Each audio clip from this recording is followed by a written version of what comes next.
کاش میں تمہارا بیٹ ہوتا۔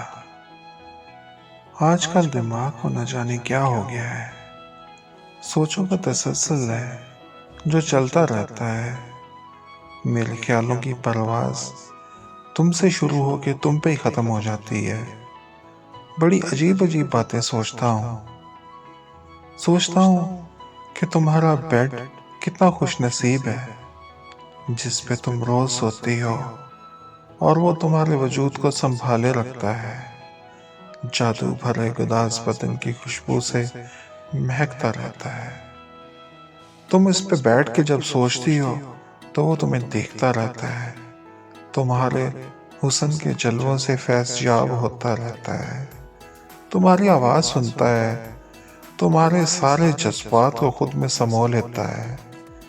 چاہے وہ خوشی کے ہوں، اداسی کے یا پھر پیار کے۔ ان سارے خوبصورت لمحوں میں وہ تمہارے ساتھ ساتھ ہوتا ہے، خوشی میں مسکرا کے تمہاری خوشی کو بڑھا دیتا ہے، اور غم میں اپنی باہیں وا کر کے تمہیں تھپکیاں دیتا ہے، تمہارا حوصلہ بڑھاتا ہے،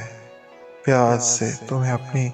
آغوش میں لے کے میٹھی نیند سلا دیتا ہے۔ تم جب روتی ہو تو تمہارے آنسوؤں کو خود میں جذب کر لیتا ہے، تمہیں سکون دیتا ہے، تمہارے دن بھر کی تھکن کو دور کر دیتا ہے۔ تم جب روزمرہ کے کاموں میں مصروف ہوتی ہو تو وہ تمہارا انتظار کرتا رہتا ہے کہ کب تم فارغ ہو کے آؤ گی۔ اس کا یہ انتظار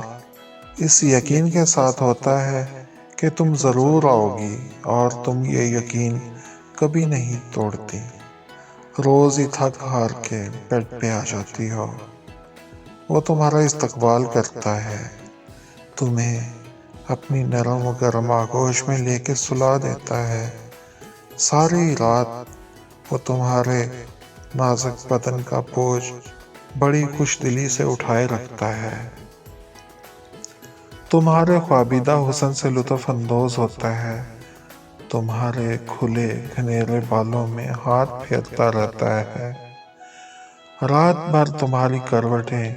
تمہاری تیز ہوتی ہوئی سانسیں محسوس کرتا ہے، تمہارے نازک ہاتھ بھی اس کے سینے پہ پھیلے ہوتے ہیں، وہ ہاتھ جنہیں تھامنے کو میں بے چین رہتا ہوں۔ اسی کے سینے پہ سر رکھ کے تم خوابوں کی دنیا میں کھو جاتی ہو، تمہاری ساری خوبصورت راتیں اسی کے حصے میں آتی ہیں، تنہائی کے لمحات میں بھی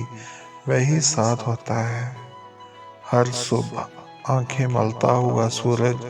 سب سے پہلا نظارہ یہی دیکھتا ہے کہ تم پرسکون انداز میں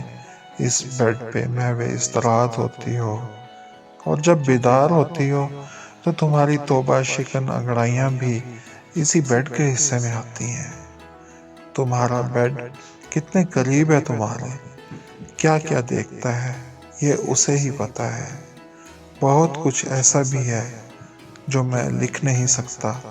لکھوں تو بے شرم کہلاؤں گا، لوگ ہاتھ دھو کے نہیں بلکہ نہا کے میرے پیچھے پڑ جائیں گے، جو پہلے ہی بیچارے منٹو کو اس دنیا سے چلے جانے کے بعد بھی نہیں بخشتے، پروین شاکر کو بھی مختلف القابات سے نوازتے ہیں، کرشن چندر اور جسونت سنگھ کو بھی نہ جانے کیا کیا کہتے ہیں۔ صبح شام دن رات یہی سوچتا رہتا ہوں، اور کبھی کبھی تو بہت بری طرح سے جیلس ہو جاتا ہوں تمہارے اس بیڈ سے، اور تب بے اختیار دل کرتا ہے کہ کاش میں تمہارا بیٹ ہوتا، کاش میں تمہارا بیٹ ہوتا۔